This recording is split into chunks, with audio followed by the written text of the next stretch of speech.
What's up, nation?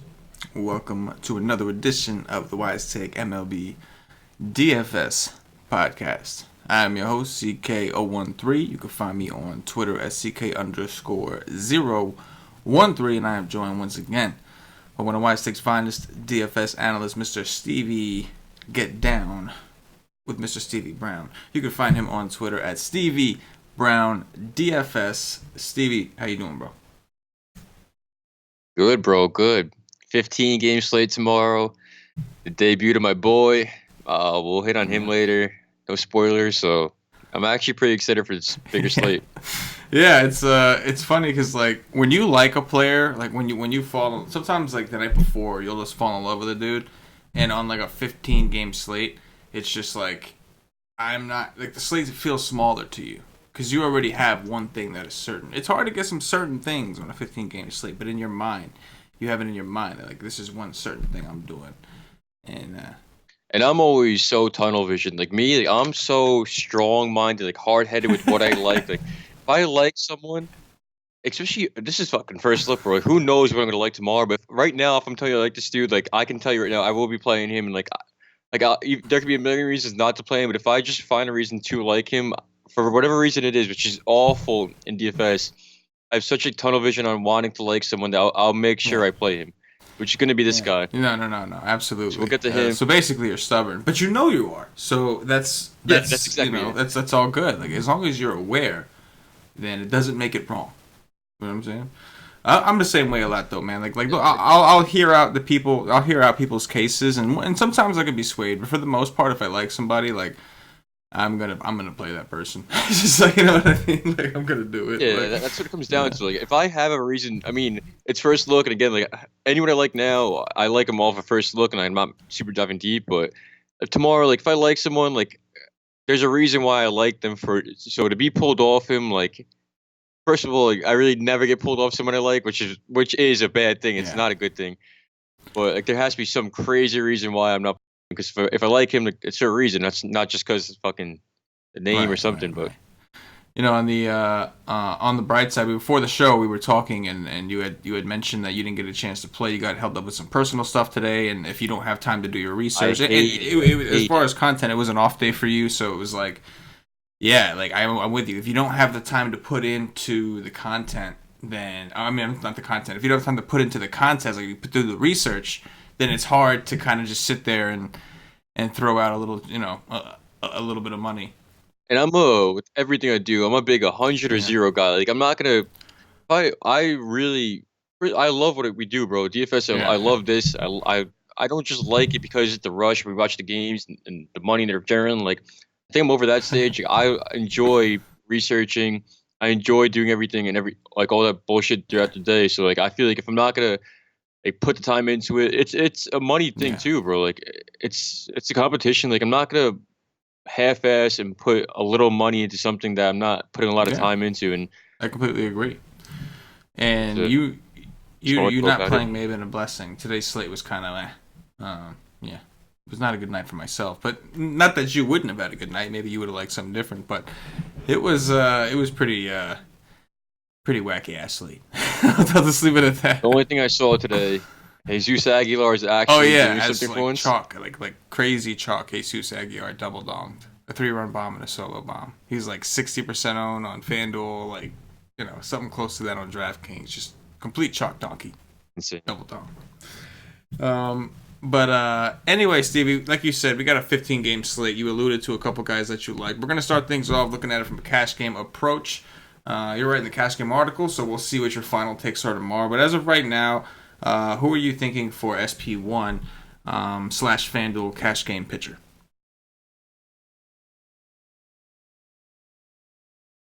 So the one guy who stands out, of course, is going to be on DK at least, or I think both sides. Trevor Bauer playing in Miami. He's had a super hot start to the season. His K stuff's still there. One thing I've been looking at a lot more too, just because of like the juice ball theory, and I don't think it's really even a theory anymore, is not just like K percentage, but swinging K percentage. Because I feel like now you want to not just be able to have strikeout stuff, but you want to avoid the fact that he's up there in the top 3 for both K percentage and swing strike rate. So he's in line for the win. Playing in Miami, where he's in a favorable ballpark. Everything, all the underlying numbers are there. His control's been decent so far too. Not allowing a ton of fly balls, hard contact, and a team that really doesn't have a lot of power threats. So yeah, I think he's gonna come in really chalky tomorrow too. But at first look, I definitely love him. Yeah, dude, it's really hard to argue, especially in cash games against Bauer. Even in tournaments, like, yeah, for game theory purposes, that's really your only argument. But Trevor Bauer against Miami in Miami just seems like a pretty safe spot with a lot of ceiling potential. So yeah, I think that makes a lot of sense. We have these tournament pivots that we'll talk about. I think like Snell and Cole, but for cash games, I'm with you, man. Bauer, and maybe even for tournaments, if you're not saving enough to take the risk, against other teams. Talk to me. Speaking of tournaments, we got Blake Snell, Cole. I mentioned some of these guys on DraftKings. Luis Castillo is 10K, so he's up there at ace territory. He's actually more expensive than Walker Buehler and Herman Marquez, who's pitching away from Coors. Talk to me about some of these tournament pivots you would consider, and then tell me, as of right now, I know we're not going to hold you to anything, Stevie. I know it's the night before, but then tell me if you like those guys over Bauer, even in a tournament situation. So the one tournament pivot I'm looking at right now is gonna be Walker Buehler. On FanDuel, I can't really pay that premium price for Castillo at 10K, especially on a one pitcher price. One pitcher slate where it kind of makes you sacrifice a little more bats, even though been getting some extreme sour relief on FanDuel now. But Buehler in San Fran, decent ballpark too. He's showing why he's a tournament guy. Like, goes out and has an amazing out against the Reds, and like otherwise hasn't been that hot. But he's been versing some of the most difficult offenses there are with like the Cubs, the Cardinals who were hot at the time. Pitched decent in cores against Colorado. So I don't mind him. Like, his pitch count's there. Like, you could see it's trending up. Like, he was getting just around 100 pitches or so last game. There's some K opportunities in the Giants lineup. Again, not a ton of power threats that lineup too. So Walker Buehler is going to be my guy off Bauer. Castillo is fine just because he looks so damn good. But I don't know. I don't really like targeting the Mets, especially with righties. Like, they do have a ton of lefties that can throw at you. He's been known to give up a fair amount of hard contact too. Like, out of those top tier guys like Bauer, Cole, Snell, Marquez. He gives us the most hard contact, so he's fine. I guess that's why he's a tournament play, but I don't like really taking him against the Mets tomorrow. Yeah, I think again, it's kind of hard to right now at least put these guys over Bauer. Aside from, I agree with you on Walker Buehler. I think he's the most tempting right now. Number one on DraftKings, you're saving a full 1,000. On you have FanDuel pulled up, right? How much are you saving to go from Bauer to Buehler over there? You're saving 2K is 9,400 on FanDuel compared to 11,400 for Bauer. Okay, so yeah, I think on both sites and tournaments, he would be the most appealing because he's got the upside that we're looking for. He's got a good matchup against a bad team. He's got a good park, and we save some money. We save about 1,000 on DraftKings, about 2,000, I think you said, on FanDuel. So I agree with you on him. The other guys, like, you're just kind of like. I think Castillo, I agree with you. There's some upside, and we're going to want to pay attention. Robinson Cano did get hurt, and he just kind of got hot before he got hurt. He started, like, actually hitting well. And so if he's out of... Snell, I need some kind of pitch count. Yeah. After last game, like, well, I think I did kind of miss it a little bit too, where there was a little bit on beat saying like you would be looking at stuff that were just. It was an early slate. Yeah, it was an early slate, and that was a situation where you really had to dig in with the beat writers. So that was like, a lot of people got burned that day, myself included, and that was definitely a fish move, and that haunts me. But yeah, me too. I hate like I said earlier, kind of when we were talking about me not playing today. It's a fucking competition. If I'm not gonna put in the time, like I can't make. I'm a competitive guy, and I hate making my own mistakes. Like, I shouldn't be beating myself. So if I need to see, I need some, like, I can't be playing Blake Snell if he's gonna be on a pitch count. I need to make sure I'm diving in, like, looking at the speeds and saying, like, maybe gets up to 80 or so. And like, 80 might be all right for tournaments, but again, not something that becomes attractive and not really something you can go to in cash, definitely. Yeah, no, I agree. Again, though, when comparing Snell to Bauer, we have the situation, like you mentioned, with Snell on the potential pitch count after breaking his toe. We've got and the fact that Kansas City has been a pretty good offense lately, man. They've been kind of good. So I'm with you.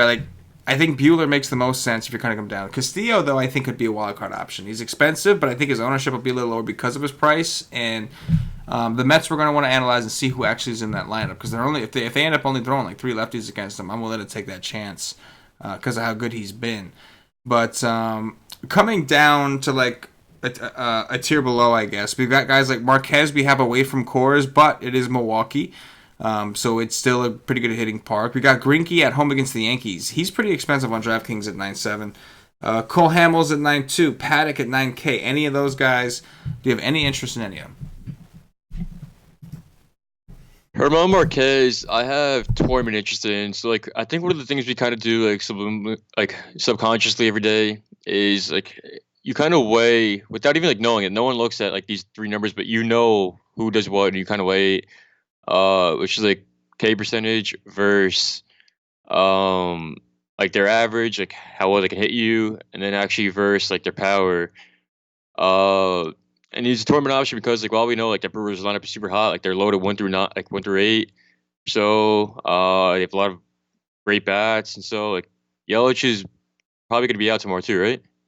I don't know, but that's obviously huge news. If Yelich is out, I think that Marquez becomes a lot more viable. I think. I mean, he's still a great. I agree with you. I think he's still a good tournament play regardless. But I'll be more interested in him if Yelich is out, because that's how good Yelich is. That Definitely, but like going back to that, like I think he becomes a tournament option because like no one wants to target these Brewers, but they are in the top 5 right now for K percentage in the league. Which is that tournament option because like they're hitting at one of the best averages as a team, and they have one of the best ISOs as a team. It's like I definitely don't want him as a cash game option because that lineup is definitely pretty explosive. But tournaments, when I know there's that many Ks there, and I'm sure, especially on a 15 game slate, he's going to come in at that low ownership, then I'll always take Herman Marquez there.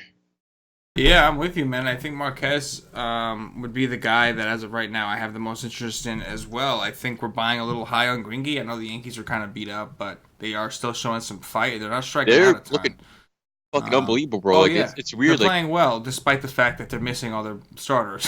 They are playing well right now. Carried like Gio Urshela, fucking Mike. Right, Talkman, whatever. Even Clint Frazier, I think, got hurt, and like that's like he got hurt. And the last game too, they had DJ LeMahieu get hurt and Gio Urshela get hurt. I don't know who's gonna play tomorrow or what, but like we can be looking. Oh, we already see a AAA team for the Yankees right now, outside of like Voit, Gary Sanchez, and Glaber. Yeah.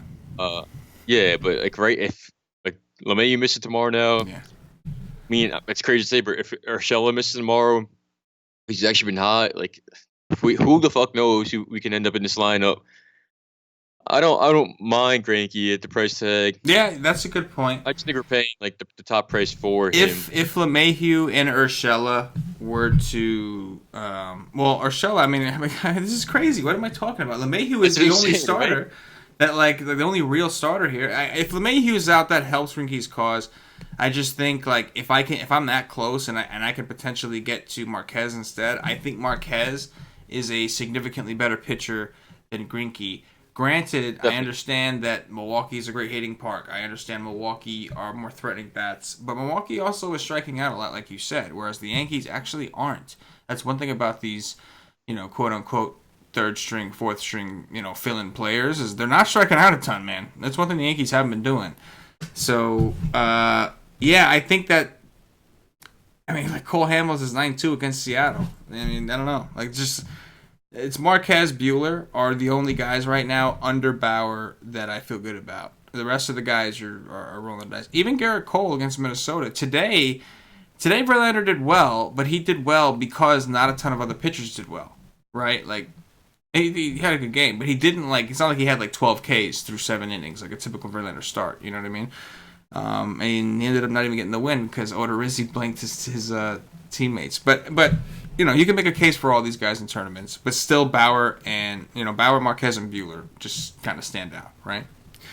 Yeah, that Twins lineup is super scary. They don't strike out a lot. Like they all can hit well. They have power in there. Like I think that's one of the best offensive lineups in the game. And obviously, Garrett Cole is one of the best strikeout pitchers we have too. But 15 games slate, there's a lot of other A lot options. of options.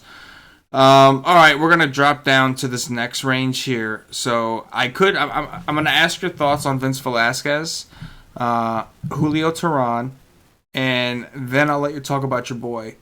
But for now, talk to me about Velasquez. Talk to me about Julio Teheran, Rick Porcello, any of these guys. You have any kind of interest in? Vince Velasquez has been actually consistently okay, but I don't think we're gonna have to settle at that tomorrow. Even on FanDuel, relative to the site, he's kind of expensive at 8.2 on DK 8.7. He hasn't been really getting hit, but he's been versing some of the more weaker offenses. Miami, Colorado in cores, but he even pitched well there. Like I think he's fine. But it's not something I can imagine myself going to. He's going to see some strikeout upside in the Tigers lineup tomorrow. Uh, there's someone little below who I love. They're going to get to. We'll get to him. We will get to him. I agree with you. I think that Velasquez and Teheran are guys like I would normally be considering if we didn't have all those studs above them. Yeah, Porcello though, like you said, he's the interesting one. I think he's more of that GPP play. Porcello. But yeah, it just scares me with all that power. Yeah, man. I don't know. They don't really strike out wide the A's lineup. Can you see yourself playing Porcello over Bauer, over Buehler, over Marquez? Like I don't know. I just don't. I don't see myself playing him over those guys. Maybe play them with. That's maybe down to. But especially this weekend, like go back to scratch today and Saturday, Sunday. We had two ugly smaller slates where we had to kind of sacrifice some pitching a little bit and like take guys we didn't love, but thought like either they wouldn't get bombed and like would be all right on the slate. Like I don't think this is something where you need to really settle and like be able to get whatever you want to get. You know? I think you can. I think we're gonna have value definitely on a big slate. There's a lot of pitching options. Like you got to weigh pitcher versus pitcher here and think like, all right, this guy's more K upside. He's not gonna get blown out, stuff like that. Again, Bauer at the top is looking most appealing, but I don't really think I need a land on Porcello tomorrow. All right, now. Go ahead and talk to me about your boy, man. Talk to me about your boy. Yeah, Griffin Canning. Like he's been talked up a lot. Their number 2 prospect, strong pitcher. He's been absolutely dominating with his K stuff in the minor leagues. Was top like 30 pickers, so I think around there in 2017, and he's been hyped up a lot. I think he's coming into the majors with an amazing matchup too. So at the fair price tag, I definitely want to get a piece of him. I think a lot of people are scared to take these guys in debuts in the majors, but I see no reason to be scared of him. Like his K stuff was unbelievable. He has great control. One of the most appealing things too, which I said to you pre-show, he got stretched out in the minor leagues. Like a lot of teams don't do this, but he saw 90 pitches in his last minor league start, so he's ready to go right into 85 plus pitchers. So like he's not going to get pulled early here. And referring to what I said about Herman Marquez and the Brewers and why he's a good tournament option, like you weigh like Toronto's K percentage plus their team average plus their power, like that's an offense you should be scared of at all. Like they strike out a lot, they don't have a lot of power threats, and they don't even hit well. So at the fair price tag, I think he's a ton of upside. I think he's relatively safe. Barring that we don't hear he's going to be limited on his pitches at all. Angels bullpen is nothing you really want to get yourself into, so I think if they can leave him out there, they will. Against that lineup at 7,800, I can definitely imagine myself wanting to play a lot of him. Yeah, I think. What's his price on FanDuel? He's dirt cheap on FanDuel. He's 6,200. Yeah, 6,100 actually. Wow. He's ranked as I think it's the SP 25 there, just above Vargas, Sampson, um, Nova, and that's it. So at that price tag, especially on FanDuel, I can't not want to play him. And again, like people see names they don't know. People see like debut pitchers and think like they might be limited or so, but he got stretched out. He's had absolutely amazing minor league numbers, K stuff, great control, versus one of the most poor offense in the league right now. I can't really find a reason why I should be scared off him other than he might have some kind of limitation tomorrow. Yeah, that'll be something that we're going to want to dig in tomorrow. I think you were saying that is my last minor league starting through 90 pitches. The problem on FanDuel is if you're playing him, granted it's very, very cheap, but if you're playing him, you may be sacrificing a lot of ceiling because of the other pitchers we have. So that's a situation where you're hoping that the top pitchers all bust, which like is crazy as that sounds. That seems like that's happened. As a matter of fact, I think today it kind of happened, right? Like Verlander did okay, but a lot of those pitchers like Wheeler and a lot of these chalkier guys didn't do very well. So I think that it's definitely, possible, but probably unlikely. On DraftKings is where he would be the most useful, and it would be as a pairing with one of those elite options that we'd mentioned. And I can't, it's going to be a risk. It's his first start in the majors. He did play a full year at AAA last season, or not a full season, but I don't know if it's a full year, but he played in AAA last season. And while his ERA was in the fives, like the strikeout upside was there. About a 3 walk per 9 from what I saw, and he had a fairly high BABIP, which kind of shows that he may have gotten a little unlucky. For his ERA to be that high, I'm sure the walks didn't help, but his home run per 9 was under 1. So he's not really home run. Think of really any home runs, like no hard contact, striking out everyone. Right. Like I said, great control. I think you kind of nailed it too on FanDuel. Even though he's so cheap, I can't imagine him really playing. Like it's tough to gem in on big slate, one pitcher slate. Yeah, we're like guys like you may legitimately need a 50 on FanDuel. Is he capable of getting you a 50 on FanDuel? I don't know. But on DraftKings, he's definitely capable of getting you a 16, 17, 18, so something like that. So I do think that I think that's a good call. I think it's somebody we're going to dig into a little bit more tomorrow. But so far, like you said, great park at home. It's Toronto. I know that they got some lefties. He'll be tested out. Vladimir Guerrero Jr. is up now, so there should be a little bit better.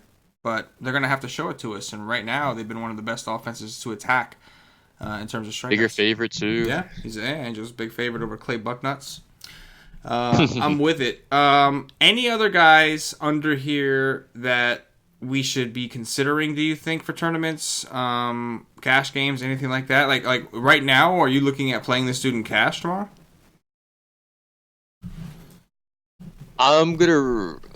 I can imagine myself wanting to. Am I like set in stone? No, because it's not like he's coming into the league at like a 6K price tag. He is almost 8K there. But around him, if you give me all these options around him at like the same 100 pitchers or so, he's going to be one of the top options there. But that's no guarantee. I definitely like him a lot. The only other guy like around him, like if Teheran can kind of find some control, like his case stuff's been all right. Not versus one of the best offenses at home, so Teheran's fine, but I think Canning in that price range kind of leads the pack for me. Yeah, no, I don't blame you. Right now, like you said, he's a favorite. He's in a big ballpark. 7-8 is not like super great for a guy that we haven't seen, but if a lot of people end up going there, it may not even matter in cash. But I think that makes sense. Now, we'll look at your article tomorrow, see where you end up. As far as tournament goes, any of these guys do anything for you? Lyles looked really, really good in a couple stars. Then he came back down to earth. Arizona whooped that ass. Jason Vargas actually been pretty nasty. The only problem, well, I want to say nasty. Let me not exaggerate. He's been been better. Whoa. Yeah, I'm exaggerating. My bad. He's been better. But he is versing.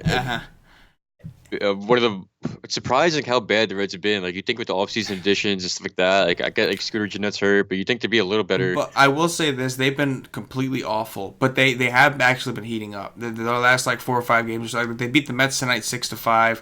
They have been heating up a little bit, but again, Vargas has been limited in how many pitches he's thrown. But in his last 2 games, he's only given up 1 run in each start. Only went 75 and 89 pitches, so they're being cautious with him. But yeah, anyway, I don't know why I'm talking about it so much. Any of these guys at all? That was my point. Is any of these guys at all below your boy? Do they stand out in tournaments? I mean, I don't think anyone really stands out. The people I would have maybe some interest in is CC, because he limits hard contact. I guess obviously he'll never get there in his pitch count, but I guess about the league average and K percentage. Limits hard contact, usually some fair control. So like, I think he can get you like that 15 or so, maybe to 20. Cheaper price tag, but again, I can't really imagine myself landing on him in cash games for sure. Chassin would have been an interest, but like these Rockies are starting to heat up a little bit now too. So he looks a lot worse than he should be pitching with the way he was hyped up going into preseason. I think this bottom tier is pretty ugly. As a first look, I'm struggling right now to really find someone I love and want to actually play at this bottom tier. Yeah, I don't blame you, man. I'm looking at this list. I don't see nobody that's great. I mean, I guess like honestly, one guy that I can't doubt. I don't see anybody. Honestly, if I was gonna come low right now, I think that it's Ivan Nova, maybe, right? And that's like a long shot, right? Yeah. And I don't know. I think that's it. I mean, I really don't see anybody that.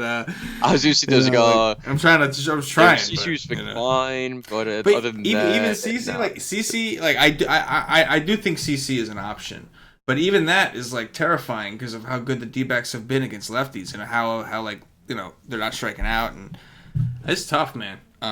But yeah, I think that you're right now. Clearly, the favorite option is going to be what's that dude, Canning? Canning, yeah.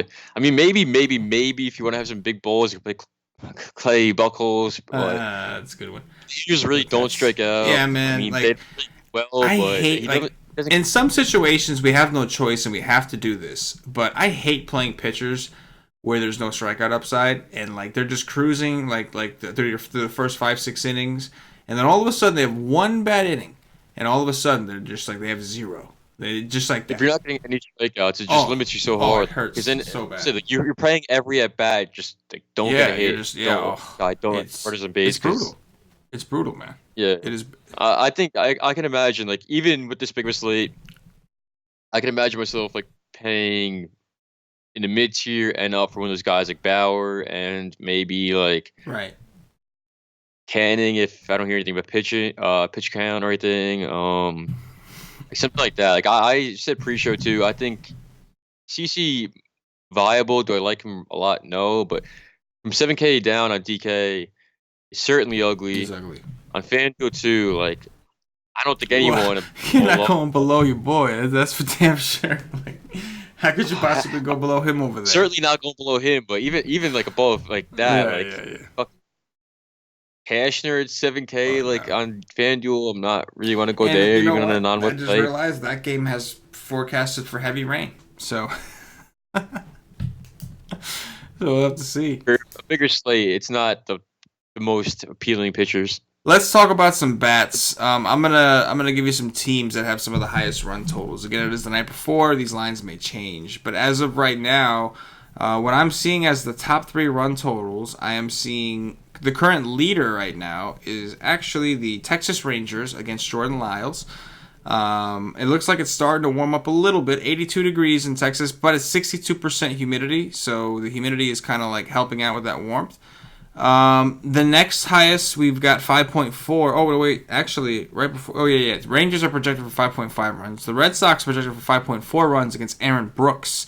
The Red Sox finally put up some runs. And then I think the third highest total... where was it here? It would have been, I think the White Sox would have had that title. White Sox and the Angels would be tied next. So the White Sox looks like they have some bad weather, but we'll just include them just in case. But Of those offenses, which ones do you like? Which one, do you like them all? What do you think? Yeah, I mean, I think you got to like them all with those run totals, but the Red Sox, especially like Brooks in a small sample size, gets absolutely rocked by righties and like a 52% fly ball rate, gives them a ton of hard contact, walks a lot of runners, so people on base like RBI opportunity, doesn't really strike at anyone, and we know how like Mookie Betts, JD, Bogarts, like all those guys. I mean, that guy fucking Chavez on has been pretty hot too. Chavis, whatever. That Chavis, dude has been a baller, bro. I love that guy. yeah, that Red Sox team like right now is starting to heat up, and when they're heating up, look good, and Brooks gets smashed by righties. They line up pretty great. They are expensive enough on DK, even Chavis at 4-5 now, which is pretty crazy. But I think you have to definitely look at them in the stack if you're paying down a pitcher tomorrow. Yeah, I think that Boston makes a lot of sense. Look like they're coming around. Brooks is not a guy that misses very many bats. I'm very interested in the Rangers, mainly because they were already like hot as hell. Like, for a period against Seattle, they had like 2 games where didn't do all that great, but they finished the series off strong. And before that, they were putting up a lot of runs on the road. So now that they're home and we have some decent hitting conditions, we got Jordan Lyles, who I still believe was pitching kind of above his head. It was super impressive, that game he had against the Cubs where he struck out like 10 or 11, whatever it was. Super impressive, but I don't know. I'm just not seeing it in his numbers that he should be doing that regularly. So I am interested in the Rangers with all these lefties. Maybe, Gallo, Mazzara, Odor, Chu. I'll play fucking Odor every day until his price finally raised to where like he should be. Like obviously he wasn't playing like it in the beginning of the season, Right. but like talent wise, like he doesn't deserve to be the second cheapest player on the team, batting second. This huge run total. So Yeah. even at 4K tomorrow, like I'm gonna love that. I completely didn't even realize that the Pirates are actually the third highest projected team. They're projected for 5.1 runs. So, any interest in the Pirates? I mean, I guess I have to. Like first thing being like how their price tag's so cheap. Like everyone's sitting around like 4K or so outside of Josh Bell and DK. Francisco Cervelli, I can tell you right now, I'm gonna love a 3-3 as a catcher. Catcher's always ugly. And Sam's the big run total, batting projected 6th. I love that. Even Kang, ever since he got the start, really hasn't done much. Even though he had a super hot preseason, below 4K. If I'm gonna be playing Cervelli, like it comes as cheaper stack with a big run total, so I like those guys there. But this game with that big of a total is going to be super appealing. Yep. Probably be one of the more popular games out there. Like you said, we already talked about the pitching options, how expensive they are, and now what do you know? We have 2 fairly priced stacks, and the highest total on the board. So this game should definitely gain a lot of traction, in terms of ownership. Any other, before we talk about the other teams, I'm gonna ask you if you like any other teams. I've looked at this long enough on the screen, and we're matching, bro. Isn't that crazy? You know what I'm saying? I'm sitting here. Oh, the white shit. hoodies and the black hats. I'm just sitting here like, I noticed it. I didn't notice it when I was like on the call with you before, and then once we went live, I was just like, oh dear. Like it looks like we're wearing a uniform. It's planned. It's planned. You can tell them it's planned. It's part of the brand. Yeah, man. We're just branded up. You know what I'm saying? But anyway, any other offenses that you think you have interest in aside from those? Those are the ones with the highest projected totals as of now, but maybe in tournaments you have some interest in some of these other ones? Yeah, definitely in tournaments. I do want the Redskins Vargas. They're way too cheap there. But the only guy in that lineup being above 4K is Eugenio Suarez. Like I don't care, fucking lefty, righty, who you are against Vargas. Like I want you at these price tags. Like Joey Votto below 4K, weak with the power there. Jesse Winker's actually been showing a lot of power upside too. So when they're all that cheap there, and I don't believe in Vargas at all, even though like their run total set that high, like I'll take that cheaper stack. Yeah, I'm with it, man. I'm with it. I think that the Rockies are also kind of interesting against Chacin. In Milwaukee, smaller park. Chacin, we know, is a guy that struggled with lefties. The Rockies are actually riddled with lefties. So expensive. That's the problem. Yeah. It's it's tough. It's expensive if you include like Story and Arenado, which by all means, and Blackman, which by all means you certainly want to. But Daniel Murphy's been playing pretty well since coming back. David Dahl we know has upside. Ryan McMahon is streaky, so it's like a maybe situation. You know what I'm saying? It's like a maybe. Aside from that, man, like I think that's a pretty good coverage for this portion. Obviously, this is a huge slate. There's a lot we got to get to tomorrow. I'll be reading your article, so will the rest of the Wise Take Nation to figure out what Stevie Brown likes. We'll catch you in the Slack and all that good stuff. I think Dan's writing the tournament article, so I'm excited to see where he lands. I think it's me and Paulie on the Wise stream tomorrow, so we'll kind of talk it out at what is it 5? We have a 7:00 lock, so 5:00 Eastern. We're talking on the Wise stream. So yeah, I'm very curious to see which way this thing goes. At this point, Stevie, we're going to do the cash game cores, top threes, all that good stuff. But first, I'm going to remind the nation, if you haven't already, check us out at wisec.com. You need to get over there. We have analysts who literally coordinate matching outfits for you. So I think you might want to take advantage of this particular opportunity and sign up with a winning team who shows tremendous organization. But seriously, guys, check us out at wisec.com. $2.50, all it costs to get in for a day of MLB content. You'll get access to all the MLB content. That's all the articles, the projections, the cheat sheets, the Wise stream, which is a live stream 2 hours before lock, all for $2.50 for one full day. The only thing you don't get is the Slack chat. I do recommend you eventually upgrade to a monthly membership or higher. Number one, you'll save some money. Number two, you will get access to our Slack chat that way.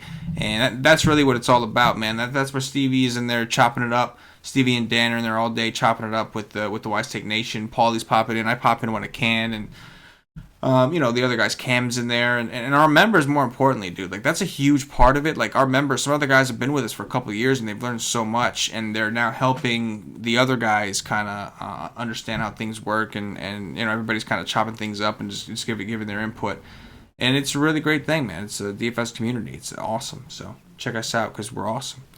Stevie, we're gonna do a core, bro. We're going to do them both at the same time because we're gangster like that. Trevor Bauer on DraftKings is the easy SP1. On FanDuel, do we try to save some money and go to a Walker Buehler, or do we just suck it up and figure out a way to play Bauer? Oh, you're muted. You pulled a me. I think right now on both sides, you kind of got to take Trevor Bauer. Like he's expensive, and I've been big in. I say it every show, but I'm a big fan so far. Paying down for pitcher, but I think the spot and the slate is way too good for him. Even if he is super expensive on FanDuel, I think he has to be the first guy you're looking at for cash games. I'm totally with it, man. Let's talk about the stud. Who's the stud bat? Well, why don't we do this on DraftKings? I'll go ahead and plug in that. Your guy for now. 7-8. Pretty good placeholder, I think, at the very least. He may end up the guy, but as of right now, he makes for a decent placeholder at least. All right, talk to me now about the stud bat you think you want to get up in here. The stud bat I want to get up in there. Yes, exactly. The stud bat you want to get up in there. All right. This just show definitely got interesting, but making Mookie Betts. I guess I'm getting up in Mookie Betts tomorrow. You're going to get all up in Mookie Betts tomorrow. That's what I'm talking about. Mookie is 4-4 on FanDuel. Mookie is, what is he, 5K on DraftKings. Now we need a value guy, so we'll start with DraftKings, try to find our value guy. Now, one guy standing out to me right away is Ben Zobrist at 3-3. Boom. Bada bing. That works for me. Second base eligible, outfield eligible. So on DraftKings, you have Bauer, Canning. It's, like you said, it's probably not even how to say his name. It's probably something crazy like Kanining or something. Bauer, Canning, Zobrist, Betts. And on FanDuel, we just need the value option, and we have a little Korsky good to go there. I'll play this guy. I've wrote him in every single article I wrote for the last week when this team's playing. I'll continue to play him every single day. I think it's a mistake not to play him, even if he doesn't have huge potential. My boy Stevie Wilkerson, and I'm been priced both sites. How can you not want to play him? He's 2,300 exactly on both sites. Leaves so much salary relief. On DK especially, where we haven't seen our salary relief is Zobrist 3-3. Otherwise, you're looking at cheap guys at 3-6 or so, and he's sitting there still at 2-3. Hasn't ever killed your lineup so far this season, and even gave you that one home run. At the price tag, like I definitely like that. I'm with it too. The only thing is, like in a couple projected lineups, he's not in there, and this game has like severe weather concerns. But otherwise, I do agree with you on him. Um, on FanDuel, I guess for now we can. You want to settle on Ronette Odor at 2.7 against Lyles? Yeah, I like that. Like I said, I like the price tag a lot. Let's do it. So Bauer, Odor bets, and that is gonna do it. For the cash game cores. Top three, Stevie. Top three pitchers tomorrow, bro. Bauer, my boy Canning, and Walker Buehler. Yeah, I want to say something different, but as of right now, I don't have that. Oh, you know what? Yeah, you know what? I will. I'll go the same first two. So that's Bauer, Canning, and I will pivot to Marquez. Stacks. Top three stacks. I'll go a little chalky with the Red Sox. I like that price tags for the Reds, and then give me. Let's see. That game's not gonna play. I'll take. Fuck. Give me the Colorado bats too. Colorado. If you can pay it for him, I don't mind if it's Chesney. There you go. I'm going to go with the Rangers, the Pirates, and I'm going to go with the Seattle Mariners, who we didn't talk about before, but I kind of like. They strike out a lot against lefties, but they also have tremendous power and upside, so I'm going to lean towards the side of them whooping some ass. Dong watch time, Stevie. Who's going deep tomorrow? Mookie. I love it. I will go with Joey Gallo. I'll come back and give me our Charlie Blackmon. Charlie Blackmon. I like it. I will go with Mitch Haniger. Last, I want to take. Give me Javi Baez tomorrow against Javi B. I love it. King Felix. I love it. I do like Javi B. I'm gonna pick a pirate. I'm gonna get real dirty here, bro. I'm gonna pick a pirate, and I'm gonna pick Gregory Polanco. Chill. And that is gonna do it for the Wise Take DFS podcast. If you're watching on YouTube, please click that thumbs up, that like button, subscribe to the channel. If you're watching on Facebook, give us a like and a share to support the Wise Take Nation. If you're watching us on Twitch or Twitter, give us a follow. Give us a retweet if you're listening to us on Podbean or iTunes. Give us some 5-star reviews. Stevie Brown. Anything in closing before we get up out of here? Just that Laker style, bro. Black hat, white sweatshirt. That's it, man. I like That's it. You, me, you, me. You know what I'm saying? For Stevie Brown, for myself, the entire Wise Take Nation. As always, good luck.